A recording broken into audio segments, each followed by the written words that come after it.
Batman. O que seria do mundo se não fossem os super-heróis? Essa é uma pergunta muito curiosa, já que há menos de 10 anos esse era um nicho desconhecido pela maior parte das pessoas, e normalmente era associado a nerds e geeks. Porém é um fato, os heróis vieram pra ficar, e eles ganharam as graças do povo principalmente com os sucessos da Marvel e da DC nos últimos anos. Porém, esses personagens já têm um histórico muito antigo, e cruzaram diversas gerações. Um deles é sobre o que vamos falar hoje. É ele, o Homem-Morcego, o Cavaleiro das Trevas, o maior detetive do mundo, o Batman. É muito difícil encontrarmos alguém que não conheça esse herói, tendo aparecido em jogos muito famosos. Onde ele está? Não vou te dizer nada. Fale, ou vou quebrar todos os ossos que tem. Tá bom. Se for mentira, volto e quebro o outro. O outro que... Filmes,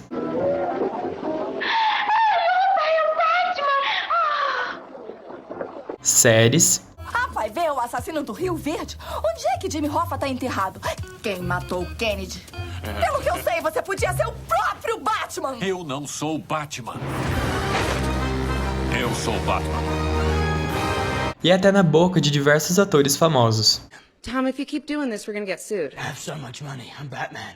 No, you're not Batman. O Morcegão deu as caras pela primeira vez em 1939, sendo criação de Bob Kane e Bill Finger para a revista Detective Comics, ou apenas DC para os íntimos. Ele ganhou rapidamente uma legião de fãs muito grande, pelos arcos épicos e sombrios e os vilões icônicos que apresentava, sendo considerado hoje um dos heróis mais importantes dos quadrinhos. Mas os quadrinhos do Batman possuem uma outra face que não é tão explorada, porém que foi muito presente em suas primeiras décadas, e que não foi exclusividade do Justiceiro Mascarado, mas sim de muitos heróis americanos entre as décadas de 40 e 80. Este é o lado dos conflitos políticos que aconteciam no mundo durante essas épocas, principalmente entre os Estados Unidos e a União Soviética, transparecendo muito desse conflito nas histórias em quadrinhos, inclusive do Batman. Por isso, vamos conhecer mais sobre essa fase dos heróis e como ela foi representada nas histórias, no vídeo de hoje. Batman.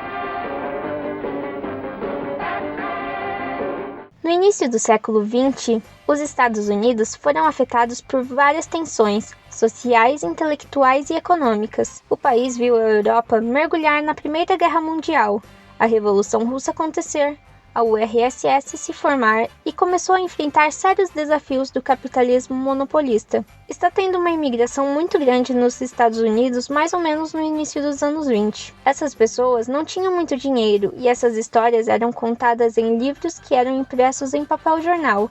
Era uma forma de lazer barata para as pessoas e muitos desses imigrantes não falavam inglês, então os quadrinhos ajudavam eles a aprender.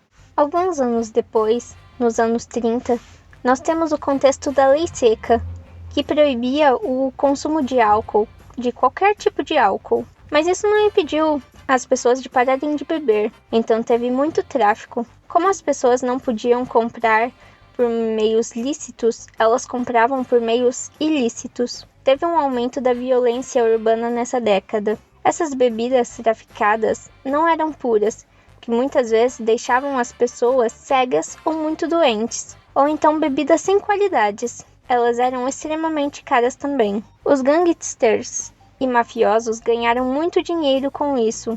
A lei seca foi muito boa para os mafiosos porque eles ganhavam muito dinheiro. Por conta desse contexto de violência, os quadrinistas criaram Batman em 1938, que é uma pessoa real, muito rica e que utilizava de armas para salvar as pessoas. Ele é um justiceiro que se dedica a combater o crime. Nos filmes e quadrinhos, ele não combate monstros ou aliens, mas sim criminosos. O Batman combatia crimes, pois uma cidade violenta como Gotham, que era o alter ego para Nova York na época, precisava de um justiceiro. Ele era um homem normal, que utilizava da sua riqueza para fazer justiça. Faz sentido que naquela época, ele ser uma pessoa real, e não um super-herói com poderes, pois era isso que as pessoas precisavam naquela época, alguém que fizesse justiça por eles. Essa criminalidade só acabou com o fim da Lei Seca.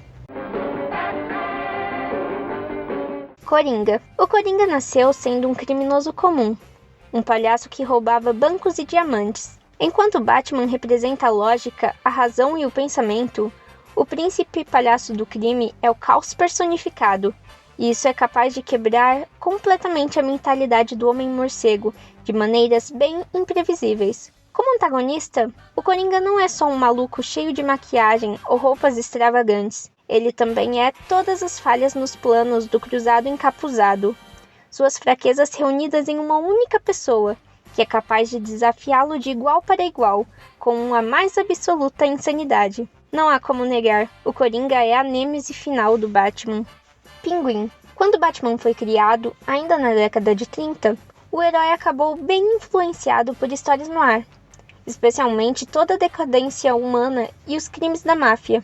É aí que entra Oswald Cobblepot, uma figura estranha e deformada, que representa toda a falta de compaixão do povo de Gotham, além do ambiente fértil para criminosos na cidade. Mais conhecido como Pinguim, ele geralmente aparece nas HQs do herói como um vendedor de armas e um agitador da criminalidade local. Se você juntar isso a alguns elementos mais cartunescos das histórias clássicas, como os exércitos de pinguins que ele controlava, temos o vilão perfeito para todas as histórias mais peculiares do Cruzado Encapuzado. A Arlequina. Criada originalmente em Batman The Animated Series, a clássica série animada do herói, a Arlequina logo conquistou o coração dos fãs e teve sua história recontada nas HQs, onde se tornou uma aliada e fiel zelote do Coringa, ao mesmo tempo em que sempre atormentava o Batman para agradar seu namorado doentio. Embora isso por si só já trouxesse camadas interessantes para a vilã, a nova Arlequina repaginada dos últimos anos a tornou ainda mais perigosa. Ela virou uma anti-heroína, ajudando os heróis em alguns casos, mas seu lado mais imprevisível e insano ainda a transforma em uma bomba relógio que pode explodir a qualquer momento e sem precisar do palhaço do crime. Um dos exemplos do Batman a respeito da Guerra Fria é a série de quadrinhos chamada O Cavaleiro das Trevas. Seu enredo se passa em um futuro próximo no qual a cidade de Gotham City é assolada por uma incrível onda de violência. O Batman está aposentado há 10 anos.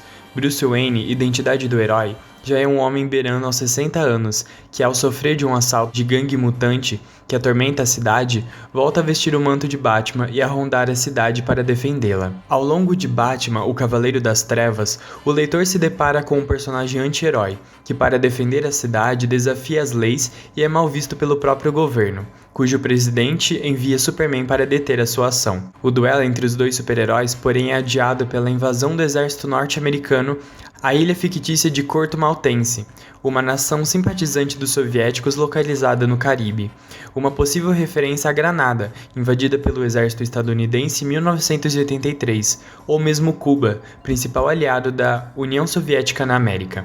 Em Batman, o Cavaleiro das Trevas, Superman, geralmente ligado à esperança e à liberdade, mantém seu papel de mantenedor das instituições. A diferença nesta HQ é que agora as instituições governamentais não mais defendem as tradicionais causas da liberdade, tornando-se autoritárias e corruptas com um presidente sem escrúpulos. A partir desse momento, a história passa a se desenvolver em dois planos narrativos.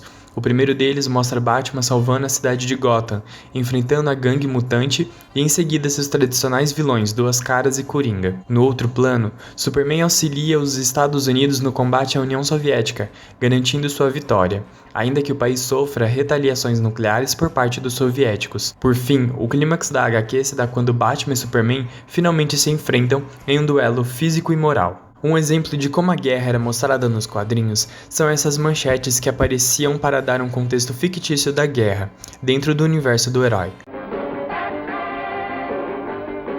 Alguns exemplos de como as histórias do Batman se desenvolveram nas últimas décadas, nós temos dois exemplos.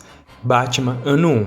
A corrupção escancarada em Gotham City, pré-Batman, que serve de base para Ano 1, já deixou claro que mostra uma cidade tomada pela corrupção, bem como a polícia completamente entregue a um sistema ilícito. Batman Ego. A história põe Bruce Wayne para enfrentar a manifestação visual de sua obsessão, após o mesmo se questionar sobre a eficácia de seus métodos na luta contra o crime. Então inicia uma sequência de debates mentais sobre o que o Batman significa de fato, e o quão longe ele iria para manter seu juramento de nunca matar. No mais, temos as representações mais atuais do Batman nos cinemas, e o mais recente, The Batman, protagonizado por Robert Pattinson, que fez uma receita de 700 milhões de dólares. Podemos ver que o nosso tão querido herói mascarado sofreu muitas influências ao longo de sua história, fazendo ela ser ainda mais rica e dando mais significado para os seus grandes e épicos arcos narrativos. É muito interessante ver como as histórias políticas do mundo real influenciaram essa grande obra. Esperamos que vocês tenham gostado do vídeo e até a próxima!